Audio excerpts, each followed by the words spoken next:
আজকে আমরা বজ্রগুণন পদ্ধতির সাহায্যে এই গাণিতিক সমস্যার সমাধানটি করব। অর্থাৎ আজকে যে আমাদের ত্রিকোণমিতিক গাণিতিক সমস্যার সমাধানটি করতে যাচ্ছি, সেক্ষেত্রে আমরা আজকে ব্যবহার করব সমাধানের ক্ষেত্রে বজ্রগুণন পদ্ধতি। সেহেতু আমরা প্রথমে বজ্রগুণন পদ্ধতির একটা স্পষ্ট বা বিস্তারিত একটা ধারণা নিব, যাতে আমরা খুব সহজেই এই বজ্রগুণন পদ্ধতি ব্যবহারের মাধ্যমে আজকের এই গাণিতিক সমস্যার সমাধানটা করতে পারি। তাহলে এখন আমরা দেখে নিচ্ছি যে বজ্রগুণন পদ্ধতি যে বিষয়টা, আসলে বিষয়টা কেমন, বা এই বজ্রগুণন পদ্ধতিতে কিভাবে কোনো একটি গাণিতিক সমস্যার সমাধান করা যায়। সাধারণত এই বজ্রগুণন পদ্ধতি আমরা সমীকরণ জোট বা বলা যেতে পারে যে দুইটি সমীকরণের সমাধান করে থাকি এই বজ্রগুণন পদ্ধতির সাহায্যে। এখন আমরা বজ্রগুণন পদ্ধতির যে বিষয়টা, সেটা আমরা বিস্তারিতভাবে বোঝার চেষ্টা করব। আচ্ছা, ধরে নিচ্ছি যে আমাদের দুটি সমীকরণ দেওয়া আছে, সেটা হচ্ছে a sub 1 x plus b sub 1 y plus c sub 1 equal 0। এটা হচ্ছে একটি সমীকরণ। আর অপর একটি সমীকরণ হচ্ছে a sub 2 x plus b sub 2 y plus c sub 2 equal 0। এই হচ্ছে আমাদের দুইটি সমীকরণ। এখন আমরা এই সমীকরণ দুইটির সমাধানের ক্ষেত্রে প্রয়োগ করব হচ্ছে বজ্রগুণন পদ্ধতি। এখন আমরা দেখব যে বজ্রগুণন পদ্ধতিটা কিভাবে প্রয়োগ করা যেতে পারে বা বিষয়টা আসলে কি। এই ক্ষেত্রে একটি বিষয় খেয়াল রাখতে হবে, আমরা একটি বিষয় খেয়াল করব প্রথমে। সেটা কি, এখানে একটা অ্যারো চিহ্ন আমরা ব্যবহার করলাম, এখান থেকে অ্যারো, এখান থেকে হচ্ছে অ্যারো। আমরা যখন প্রথম, অর্থাৎ এখানে এক্স নিব, তখন আমরা এই আড়াআড়ি আসবে এই দিক দিয়ে। যখন আমরা ওয়াই নিয়ে কাজ করব, তখন এই দিক থেকে আড়াআড়িটা শুরু হবে আর কি। আর তৃতীয় ক্ষেত্রে যখন আমরা ওয়ান নিয়ে কাজ করব, তখন আড়াআড়িটা হবে এই পাশ থেকে, অর্থাৎ তীর, এই অ্যারো সাইন বা তীর চিহ্নটা আমাদের খেয়াল করব। এই তীর চিহ্নটা খেয়াল করে আমরা এই পদ্ধতিটা আসলে প্রয়োগটা করা হবে। আর এটা মনে রাখার সুবিধার্থে আমরা এই বিষয়টা করব আর কি। এখন বিষয়টা কি, প্রথমে আমরা এক্স নিলাম, এক্স ডিভাইডেড বাই, যখনই আমরা এক্স নিব, তখন আমরা এই যে a sub 1x R a sub 2x, এই যে দুটি পদ আছে, দুইটি সমীকরণের দুটি পদ, এই পদ দুটোকে অ্যাভয়েড করব। ধরে নেব যে এগুলো নাই বা এগুলোকে আমরা বাদ দিচ্ছি। তাহলে আমাদের কি হচ্ছে, এই যে আড়াআড়ি, অর্থাৎ এই কোণা থেকে এই এটা, তাহলে এই আড়াআড়ি আমরা গুণ করব। তাহলে বি সাব 1 আর সি সাব 2 গুণ হবে। তাহলে এখানে হবে বি সাব 1 সি সাব 2 গুণ করবো আমরা এই আড়াআড়ি। আর এটা তো নাই, ধরে নিচ্ছি এই যে আমরা গোল দিয়ে রাখলাম, চিহ্নিত করলাম যে এই দুটি পদ আসলে এখানে নাই। তাহলে আমরা গুণ করব এই কোণ, এখান থেকে এই কোণা, এই যে এখান থেকে এটা অ্যারো, তাহলে বি সাব 1 আর সি সাব 2 মাইনাস, তারপর হচ্ছে এই এটা B sub 2 C sub 1 equal হচ্ছে ওয়াই। এখন আমরা এই চিহ্নিতকরণটা মিশাই দিচ্ছি। এখন আমরা যেহেতু এখানে ওয়াই লিখছি, সুতরাং ওয়াই সম্মিলিত যে পদ আছে আর কি, অর্থাৎ প্রথম সমীকরণ এবং দ্বিতীয় সমীকরণে ওয়াই সম্মিলিত পদ, সেটাকে আমরা বাদ দিচ্ছি। সাপোজ এটা আমরা বাদ দিচ্ছি, এই যে আমরা চিহ্নিত করলাম, অর্থাৎ এটা বাদ। তারপরে আমরা খেয়াল করি এই যে এই দিক থেকে এই পাশে, অর্থাৎ এই যে এস, এই যে পদটা, অর্থাৎ দ্বিতীয় সমীকরণের প্রথম পদ আর প্রথম সমীকরণের তৃতীয় পদ, খেয়াল করি এই পাশ থেকে এই পাশে। সুতরাং কি হচ্ছে, a sub 2 R C sub 1, তাহলে a sub 2 C sub 1 minus, তারপর যথারীতি বাকিটা হচ্ছে a sub 1 C sub 2 equal. এখন আমরা 1 নিচ্ছি, এটা আমরা মিশাই দেই, এটার কাজ হয়ে গেল, এটা আমাদের আর দরকার নাই। এরপর যেহেতু 1 নিছি, এখন আমরা ধ্রুবকটা অর্থাৎ c⁻1 আর c⁻2 এটা আমরা বাদ দিলাম। বাদ দিলে তাহলে এই যে এই পাশ থেকে এই পাশে, এই যে কোণাগুলি দেখি আড়াআড়ি, সুতরাং এই পাশ থেকে যদি এই পাশ হয় তাহলে a⁻1 আর b⁻2, তাহলে হবে a⁻1 আর b⁻2 মাইনাস a⁻2 আর এটা হচ্ছে b⁻1, এটা হচ্ছে a⁻2 b⁻1। এটা হচ্ছে এই সেই যে বজ্রগুণন পদ্ধতির প্রয়োগ আমরা এইভাবে খেয়াল করে করতে পারি। আমরা যদি এই বিষয়টা খেয়াল করি তাহলে খুব সহজে আমরা এই যে বজ্রগুণন পদ্ধতিটা প্রয়োগ করতে পারব। আচ্ছা, এটা তো গেল হচ্ছে একটি পদ্ধতি, কিভাবে আমরা বজ্রগুণন পদ্ধতিটা প্রয়োগ করব তার একটা ট্রিক্স বলা যেতে পারে। আচ্ছা, এই ট্রিক্সটা যদি আমরা খেয়াল করি বা এই টেকনিকটা যদি আমরা খেয়াল করি তাহলে আমরা খুব সহজে বজ্রগুণনের যে এই ফরম্যাটটা আমরা নিয়ে আসতে পারি। আর আরেকটি ট্রিক্স আছে, সেটির সাহায্য আমরা খুব সহজেই এই বজ্রগুণনের এই ফরম্যাটটা নিয়ে আসতে পারি। আচ্ছা, সেটিও এখন আমরা দেখব।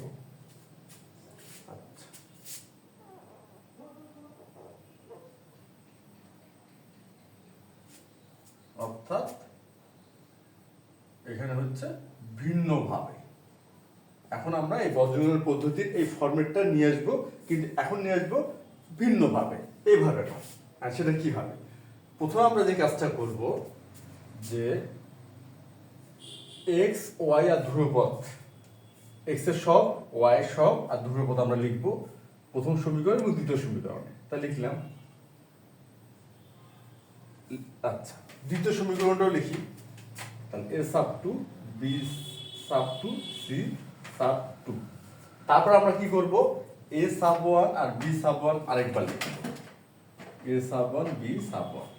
অর্থাৎ এই যে প্রথম সমীকরণের প্রথম তিনটি পদের যে এক্স এর সহগ, ওয়াই এর সহগ আর ধ্রুবপদ লিখলাম, আবার এক্স এর সহগ, ওয়াই এর সহগ লিখলাম। আবার এখন আমরা কি করব, দ্বিতীয় সমীকরণের এক্স এর সহগ, ওয়াই এর সহগ এবং ধ্রুবপদ লিখলাম, আবার এক্স এর সহগ এবং ওয়াই এর সহগ লিখব। আচ্ছা, এরপর যে কাজটা করব, এখানে একটা চিহ্নিত করলাম, অর্থাৎ আমরা a⁻1 আর a⁻2 কে বাদ দিলাম। আচ্ছা, এটা একটু মিশাই নেই।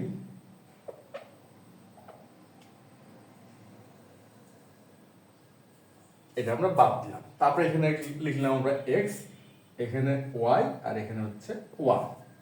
আচ্ছা, এরপর কি হবে, x নিলাম, তাহলে আমরা গুণ করব এই পাশ, প্রথম গুণ হবে এই পাশ থেকে এই পাশ, অর্থাৎ আড়াআড়ি, তাহলে b⁻1 আর c⁻2 মাইনাস, তারপরে হবে এই পাশ থেকে এই পাশে, অর্থাৎ আড়াআড়ি, এটা হলো b⁻2 c⁻1, b⁻2 c⁻1 equal. তারপর এখানে আমরা y নিচ্ছি। এখন y নিলে আবার গুণ হবে এটা এই পাশে, তখন এই পাশ থেকে এই পাশ, অর্থাৎ প্রতিবারই আমরা শুরুটা করব এই পাশ থেকে আর শেষটা হবে এই পাশ দিয়ে। আচ্ছা, তাহলে c⁻1 আর a⁻2, তাহলে এখানে আমরা a⁻2 c⁻1 মাইনাস, তখন এই পাশে যাবে, তাহলে কি হচ্ছে a⁻1 c⁻2, a⁻1 c⁻2 1 নিলাম, তখন আবার এই যে একই পাশ থেকেই শুরু হলো, a⁻1 b⁻2 মাইনাস, এখন এই পাশ, এই কোণা থেকে এই কোণা, তাহলে a⁻2 b⁻1। আমরা ভিন্নভাবে ওই একই ফরম্যাট আমরা যদি খেয়াল করি দেখতে পারবো, আমরা হুবহু কিন্তু একই ফরম্যাটটা দাঁড় করাইলাম।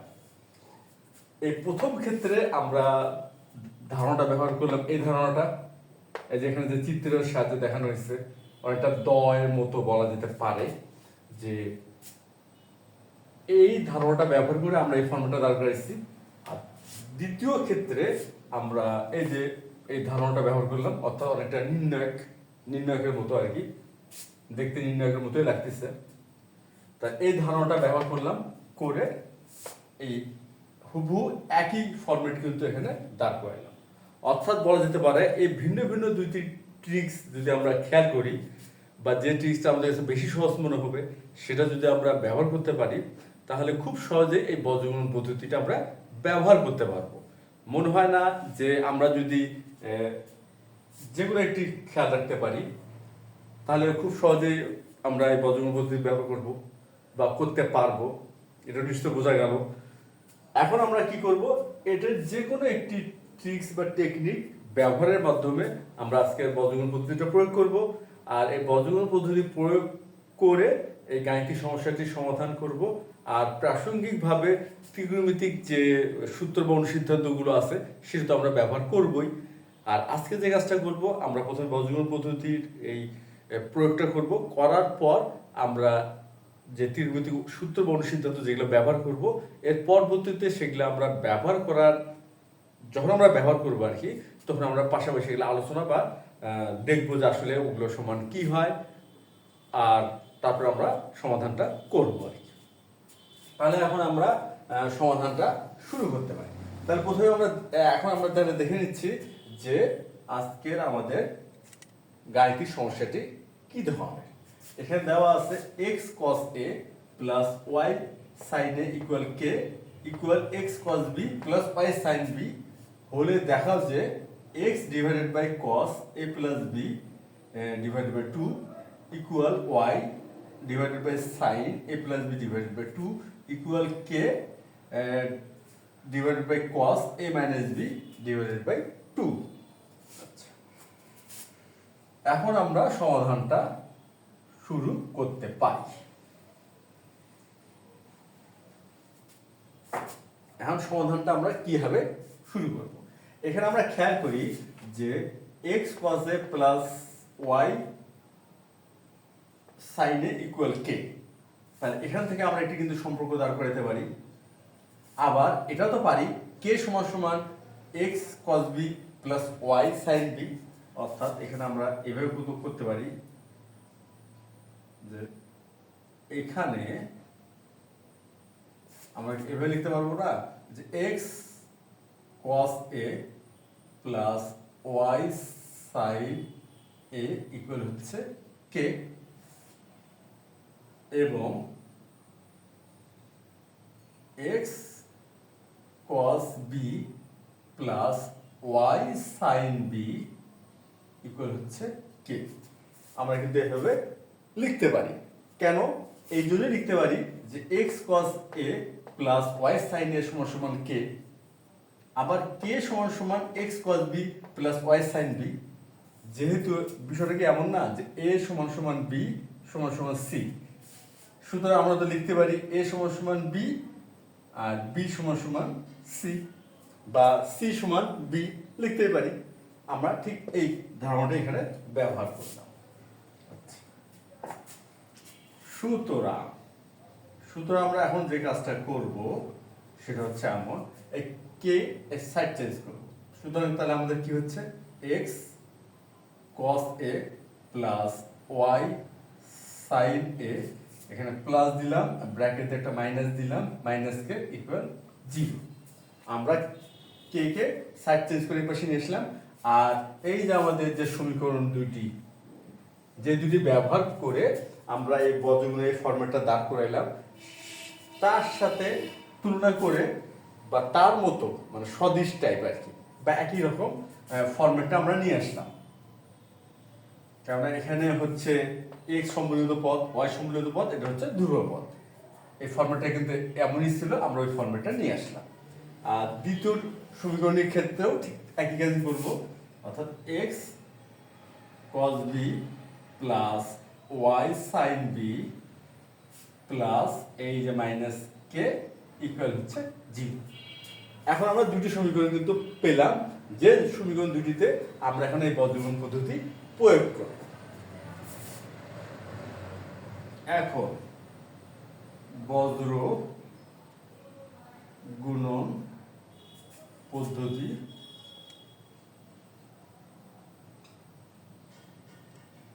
প্রয়োগ করি। এখন আমরা বজ্রগুণ পদ্ধতি প্রয়োগ করে পাই। আচ্ছা, এখন আমরা বজ্রগুণ পদ্ধতিটা প্রয়োগ করতেছি। এখন এখানে কি লিখবো আমরা? x। আচ্ছা, x যদি লিখি তাহলে ব্যাপারটা কি দাঁড়াচ্ছে? এই যে খেয়াল করে দেখি যে b sub 1 c sub 2 minus b sub 2 c sub 1, বা আমরা এটা খেয়াল করলাম না, ধরে নিচ্ছি যে এটা আমাদের এইভাবে মনে নেই বা দরকারও নেই আমাদের এটা সূত্রের মতো করে মনে রাখা। আমরা কি করব, এই এই টেকনিকটা অথবা এই টেকনিক যে কোনো একটি মনে রেখে কিন্তু আমরা এটা করতে পারি। আমাদের দরকার নেই এটি কষ্ট করে মনে রাখা। আচ্ছা, আমরা জানি যে আমরা প্রথম যে বিষয়টা খেয়াল করছি, প্রথম যে টেকনিকটা শিখলাম সেই হিসাবে এই যে যখনই আমরা এখানে x লিখবো তখন x সম্মিলিত পদটাকে ধরতে হবে এটা 9, ধরে নিচ্ছি আর কি ক্যালকুলেশন সুবিধাতে আমরা ধরেছি এটি 9, x cos a R x cos b টি নেই। সুতরাং আমরা গুণ করব এই যে y সম্মিলিত পদ আর এটা ধ্রুবক পদে। প্রথম সমীকরণে y সম্মিলিত পদ আর এটা ধ্রুবক পদে। সুতরাং এখানে গুণ করলে আমরা কি পাচ্ছি? পাচ্ছি হচ্ছে -k sin a, তারপরে এখানে একটা মাইনাস হবে, এরপর বাকি দুটি, তাহলে এখানে হচ্ছে sin b, এখানে হচ্ছে -k। সুতরাং এখানে হবে +k sin b। আমাদের x এর কাজ হয়ে গেল। এখন হলো y। যখনই আমরা y লিখব তখন বিষয়টা কি দাঁড়াবে? তখন আমরা মনে করব y সম্মিলিত যে পদটি এটি 9, এই y সম্মিলিত পদটি 9, আর গুণ হবে তখন এ পাশ থেকে এ পাশ, এই কোণার এই সাইড থেকে এই সাইড। সুতরাং এখানে আমরা কি পাচ্ছি? -k cos b, -k cos b, এখানে একটা মাইনাস, এই মাইনাস এই মাইনাস প্লাস হচ্ছে, তাহলে +k cos a হয়ে গেল। এখন হচ্ছে 1। আচ্ছা, যখন আমরা 1 লিখবো তখন ধরে নিব এই ধ্রুবকটি 9। যখন আমরা 1 লিখবো তখন কি করব? এই ধ্রুবকটি 9 এটা ধরে নিচ্ছি, তা ধরে। আচ্ছা, তারপরে গুণটা হবে কি? এই যে এ পাশ অর্থাৎ প্রথম পদ, প্রথম সমীকরণ প্রথম পদ আর দ্বিতীয় সমীকরণ দ্বিতীয় পদ, তাহলে গুণ হচ্ছে কি? cos a into sin b। এখানে আমরা গুণ করব cos a into sin b minus, তারপরে হচ্ছে গুণ হবে হলো sin a বা cos b into sin a, cos b into sin a। এই যে এখানে আছে কি cos a into sin b, এটা কিন্তু চাইলে আমাদের সূত্র ব্যবহার করার সুবিধার্থে আমি কিন্তু লিখতে পারবো যে sin b into cos a। আমরা এখানে কি করলাম? এখানে কিন্তু আমরা আরগুণ পদ্ধতিটা প্রয়োগ করে ফেললাম। এখন জাস্ট গাণিতিক ক্যালকুলেশনটা আমরা করে যাব, ধারাবাহিকভাবে আমাদের প্রমাণটা হয়ে যাবে। আশা করি যে পদ্ধতি বা যে ট্রিক্স দুটি আমরা শিখলাম সেই ট্রিক্স দুটি ব্যবহার করার মাধ্যমে আমরা খুব সহজে এই বজ্রগুণ পদ্ধতিটা প্রয়োগ করতে পারবো। ওই ফরম্যাটটি যে আমাদের মনে রাখতেই হবে বিষয়টা তা নয়, এটা মনে রাখার দরকারও নেই।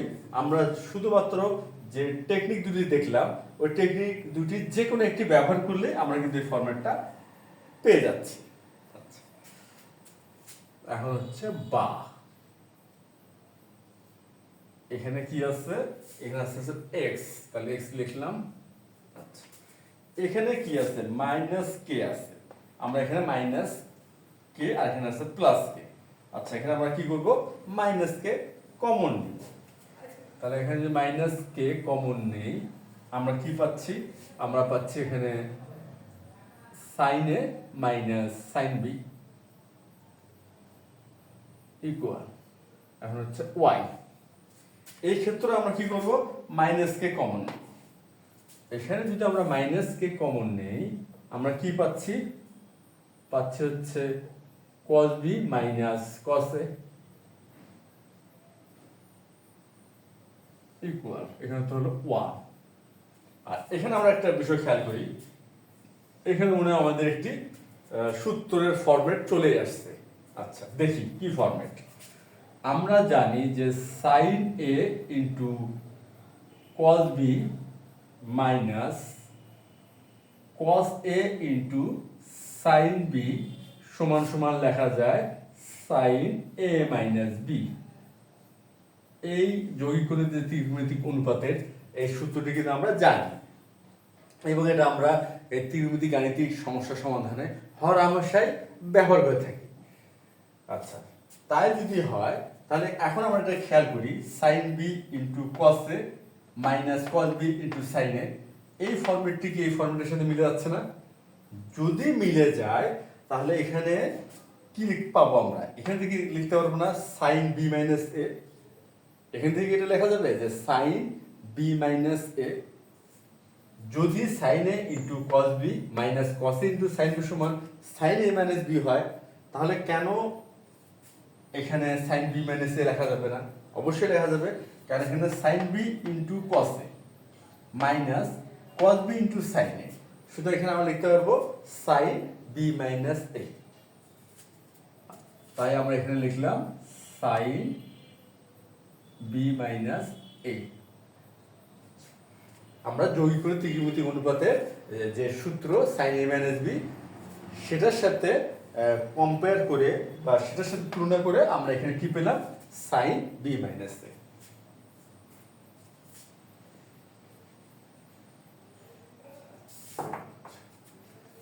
বা এখন আমরা দেখব এখানে একটা বিষয় খেয়াল করি, বিষয়ে খেয়াল করবো কি এখানে কি আছে sine A minus sine B. আচ্ছা আমাদের মনে আছে sine C minus sine D এর অনুসিদ্ধান্তটি। এরপর cos B minus cos A, cos B minus cos A, এখানে কি ওই সূত্র ওই অনুসিদ্ধান্তটা হয়তো মনে আছে cos C minus cos D. আচ্ছা আমরা একটু দেখে নিই, sine C minus sine D, sine C minus sine D সমান কি লেখা যায়? সাইন সি সমান সাইন ডি হয় হচ্ছে 2 cos c plus d by 2 into sin c minus d by 2। এটা হচ্ছে sin c minus sin d, এটা সমান হয় কি 2 cos c plus d by 2 into sin c minus d by 2। এরপর আমরা দেখি cos c minus cos d, এটি সমান হয় 2 sin c plus d by 2 into sin d minus c by 2। cos c minus cos d সমান কি হয় 2 sin c plus d by 2 into sin d minus c by 2। এটা হলো cos c minus cos d। আর আরেকটি যে ধারণা যে ঋণাত্মক কোণের ত্রিকোণমিতিক অনুপাত অর্থাৎ ঋণাত্মক কোণের সাইন অনুপাত, এখানে যেহেতু আমরা সাইন অনুপাতটাই পাচ্ছি তাহলে এখানে আমরা দেখব ঋণাত্মক কোণের সাইন অনুপাত কি হয়। আমরা জানি যে ঋণাত্মক কোণের সাইন অনুপাত হয় ঋণাত্মক, অর্থাৎ সাইন মাইনাস থিটা সমান সমান হয় মাইনাস সাইন থিটা। এই যে ধারণাগুলো আমরা এই ক্ষেত্রে এখানে ব্যবহার করব, ধারণা বলি ফরম্যাট বলি বা অনুসিদ্ধান্ত যাই বলি না কেন, এই ফরম্যাট আমরা এইসব ক্ষেত্রে বা এই ক্ষেত্রে যে ধাপে যে অবস্থা আমরা চলে আসছি গাণিতিক সমস্যাটির সেই অবস্থা এখানে আমরা এগুলো ব্যবহার করব। কেন করব? এই জন্যই করব, খেয়াল করি আমরা sine A minus sine B, এখানে আছে কি sine C minus sine D. এই যে sine A minus sine B এই যে ফরম্যাটটা চলে আসছে আর কি, সেটা কি আমরা মিল পাচ্ছি না sine C minus sine D এর সাথে? হ্যাঁ মিল পাচ্ছি। যেহেতু মিল পাচ্ছি তাহলে আমরা অনায়াসে সূত্রটা ব্যবহার করতে পারি। অনুরূপভাবে এই যে cos b minus cos a, এখানে আছে কি cos c minus cos d, এই অনুসিদ্ধান্তটির সাথে তো মিলে যায় ফরম্যাটটি, তাহলে এখানে আমরা সেটা ব্যবহার করতে পারি। আর এইখানে sin b মাইনাস a, কিন্তু একটা মাইনাস কমন আমরা a মাইনাস b করি আর কি, এটা হচ্ছে আমাদের প্রমাণের সুবিধার্থে। সুতরাং এই ফরম্যাটটি কিন্তু এখানেও চলে আসবে, আমরা একটু পরে দেখবো সেটা। তাহলে সাইন মাইনাস থিটা সমান মাইনাস সাইন থিটা, এটাও আমরা এখানে ব্যবহার করতে পারবো যেহেতু মিলে যাচ্ছে। আচ্ছা আরেকটি বিষয় এখানে কি আছে, আমাদের যে প্রথম যে পদটা x সম্মিলিত x ডিভাইডেড বাই যেটা মাইনাস কে আছে, এখানে আছে মাইনাস কে দ্বিতীয়টা, এত এখানে অবশ্য তেমন কিছু নাই। আমরা এখন কি করব, এই মাইনাস কে কে সরাবো। এখন চাইলে তো আর সরানো যায় না, চাইলাম সরে গেল, বিষয়টা তেমন না। এই ক্ষেত্রে আমরা কি করব, এই যে তিনটি যে আছে প্রথম দ্বিতীয় তৃতীয়, এই প্রতিটিকে আমরা কে দ্বারা গুণ করব। কি করব, কে দ্বারা গুণ করব, বা বলা যেতে পারে মাইনাস কে দ্বারা গুণ করব। কারণ এখানে যেহেতু মাইনাস কে আছে, তাহলে আমরা কি করব, মাইনাস কে দিয়ে গুণ করব। তাহলে মাইনাস কে দিয়ে গুণ করলে কি হবে, মাইনাস কে বাই মাইনাস কে, তাহলে ওয়ান হয়ে যাচ্ছে। মাইনাস কে বাই মাইনাস কে, এটাও ওয়ান হয়ে যাচ্ছে। কিন্তু এই ওয়ানের সাথে মাইনাস কে গুণ করলে কি হবে, মাইনাস কে হবে। অর্থাৎ আমরা যদি সমীকরণের সমাধানে উভয় পক্ষকে বা যতগুলো পক্ষ থাকে না কেন, এখানে তিনটা পক্ষ পাওয়া যাচ্ছে, এই তিনটা পক্ষকে আমরা একই সংখ্যা, অবশ্যই শূন্য বাদে, দ্বারা গুণ অথবা ভাগ করতে পারি, তাতে কিন্তু মানে কোনো পরিবর্তন হয় না বা সমীকরণ সমাধানে কোনো সমস্যা হবে না। এই ধারণাটা যদি এখানে আমরা প্রয়োগ করতেছি, এই জন্য আমরা কি করব, প্রতিটিকেই মাইনাস কে দিয়ে গুণ করব। আচ্ছা, তাহলে এখানে কিন্তু আর মাইনাস কে থাকলো না, মাইনাস কে থাকলো না। আর এখানে sine C minus sine D, এই যে অনুসিদ্ধান্তটির সাথে যেহেতু এই ফর্মেটটি মিলে গেছে, আমরা এখানে ব্যবহার করি। তাহলে এখানে আমরা কি পাচ্ছি, টু সাইন, সরি টু কসটা আগে লিখবো আমরা, কসটা, two cos A plus B by two into sine A minus B by two. আচ্ছা, এখানে এক্স, এখানে আমরা মাইনাস কে লিখলাম না, কেন লিখলাম না, আমরা মাইনাস কে দিয়ে এই তিনটি যে অংশ আছে বা তিনটি যে পক্ষ আছে, তিনটি পক্ষকেই মাইনাস কে দিয়ে গুণ করছি।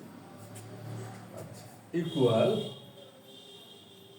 ওয়াই, এখানে আছে কি cos b minus cos a, অর্থাৎ cos c minus cos d এর সাথে মিলে গেছে। সুতরাং এখানে আমরা লিখতে পারবো 2 sin b plus a by a plus b, প্লাসের ক্ষেত্রে b প্লাস a ও যা, a প্লাস b ও তাই। সুতরাং এখানে লিখলাম sin a plus b by 2 into sin, এখানে খেয়াল করি d মাইনাস c, d এই যে d এখানে, c এখানে, d মাইনাস c, অর্থাৎ এখানে হবে a মাইনাস b। তাহলে এটা হচ্ছে a minus b divided by 2 equal, আর এখানে যে কাজটা করব আমরা, এই দুটো আমরা ব্যবহার করছি, মিশাই দেই। আর তৃতীয় পক্ষের যে ক্ষেত্রে যে কাজটা করব, এখানে সাইন নিলাম, সেকেন্ড ব্র্যাকেটে মাইনাস কমন নিলাম, সুতরাং আমরা পাচ্ছি a মাইনাস b। এই যে আমরা চলে আসছে, কিন্তু এই যে সাইন, আমরা খেয়াল করি যে sine minus theta, sine minus theta সমান সমান হয় মাইনাস সাইন থিটা।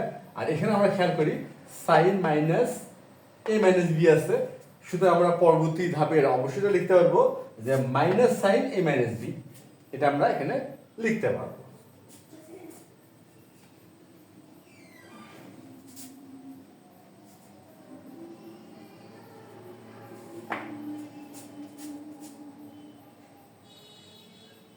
বাহ, আচ্ছা ইকুয়াল। এখন আমরা তৃতীয় পক্ষের কাজটা করি, তাহলে এখানে আমরা লিখতে পারবো মাইনাস সাইন, ও সরি, আর এখানে তো মাইনাস কে লিখতে হবে, কেননা আমরা যেহেতু তিনটি পক্ষকে মাইনাস কে দিয়ে গুণ করছি, তাহলে এখানে প্রথম পক্ষে কি হয়েছে, minus K divide by minus K, এটা 1 হয়ে গেছে। দ্বিতীয় পক্ষ কিন্তু তাই হচ্ছে minus K divide by minus K, এটা 1 হয়ে গেছে। আর দ্বিতীয় পক্ষে আর কি, আর তৃতীয় পক্ষে 1 এর সাথে মাইনাস কে গুণ করে মাইনাস কে হচ্ছে, সুতরাং এখানে হবে একটা মাইনাস কে। আর এখানে হচ্ছে সাইন এ মাইনাস বি, তাহলে এ মাইনাস মিলে প্লাস হয়ে যাচ্ছে, তাই এটা প্লাস হয়ে গেল। আচ্ছা, আর এখানে সাইন। আচ্ছা, এখন একটা বিষয় খেয়াল করি, আমরা জানি যে সাইন 2a সমান সমান হয় 2 sine a into cos a। তা সাইন 2a সমান সমান কি হয়, 2 sine a into cos a। সেহেতু সাইন a সমান তাহলে কি হয়, তাহলে সাইন a সমান কি হয়। আচ্ছা, এখন খেয়াল করি আমরা কি করব, এই সাইন এ কে সাইন 2 এর ফরম্যাটে নিয়ে যাব। তাহলে এখানে লিখব সাইন 2 ইনটু a বাই 2, এই হলো সাইন 2a। এটার সমান আমরা লিখতে পারবো 2 sine a by 2 into cos a by 2, অর্থাৎ সাইন a সমান সমান আমরা কি পেলাম, আমরা পেলাম 2 sine a by 2 into cos a by 2। এখন আমরা এই ক্ষেত্রে সাইন a মাইনাস b, এই a মাইনাস b কে যদি আমরা a ধরে নেই, তাহলে আমরা কিন্তু সাইন a সমান 2 sine a by 2 into cos a by 2 এই ফরম্যাটটির সাথে মিল পাই। আর যদি এই ফরম্যাটের সাথে মিল পাই, তাহলে আমরা এই ধারণাটা অবশ্যই এখানে আমরা ব্যবহার করতে পারি। ঠিক আমরা তাই করব। সুতরাং এখানে আমরা লিখব 2 sine a minus b by 2 into cos a minus b by 2।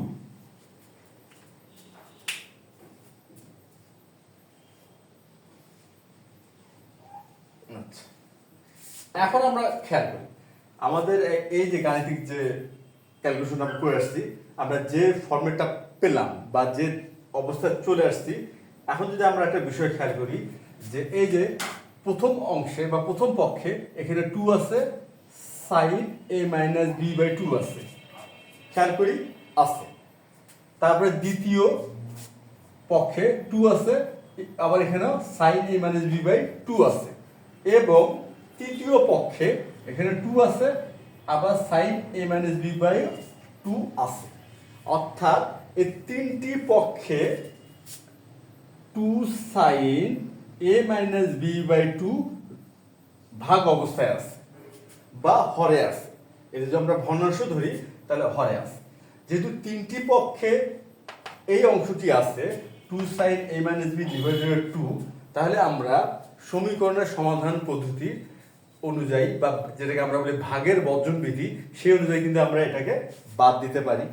বা আমরা যদি অন্যভাবে একটু মানে বিষয়টা খেয়াল করি যে তিনটি পক্ষকে আমরা 2 sine a minus b divided by 2 দিয়ে গুণ করতে পারি।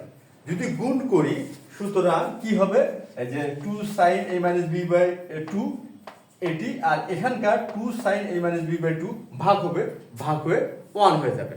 আমরা এটা যেভাবে ব্যাখ্যা করি না কেন, আমাদের কিন্তু এই অংশটি বা এই অনুপাতটি থাকবে না। সুতরাং আমরা কি পাচ্ছি, অবশেষে আমরা পাচ্ছি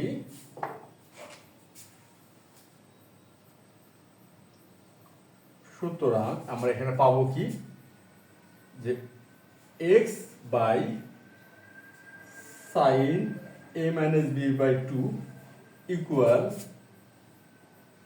y বাই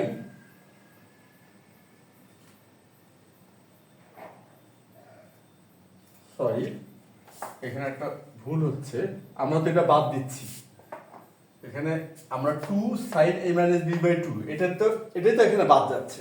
তাহলে আমাদের এখানে থাকতে হলো কি, থাকলো হচ্ছে cos a plus b by 2 থাকলো। আর y ডিভাইডেড বাই কি হবে, আমরা কি বাদ দিচ্ছি, 2 sine a minus b by 2 এটি থাকতেছে না। তাহলে এখানে থাকবে হচ্ছে sine a plus b by 2 আর ইকুয়াল, এখানে কি থাকবে, এখানে থাকবে হচ্ছে k divided by cos a minus b by 2, এই ক্ষেত্রে কিন্তু থাকবে এটা। তাহলে হচ্ছে ইকুয়াল, এটা আমরা এখন বাদ দিতে পারি, ইকুয়াল হচ্ছে k cos a minus b by 2। আমাদের কিন্তু যে সম্পর্কটি দেখাতে বলা হয়েছে সে সম্পর্কটি কিন্তু আমরা অবশেষে নিয়ে আসতে পারলাম।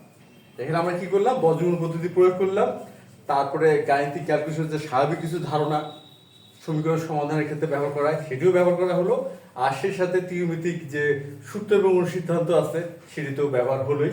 আমাদের কিন্তু প্রমাণটা হয়ে গেল, দেখাতে বলা হয়েছে, আমরা লিখব দেখানো হলো। তাহলে আজকে এ পর্যন্তই, ধন্যবাদ তোমাদের সবাইকে।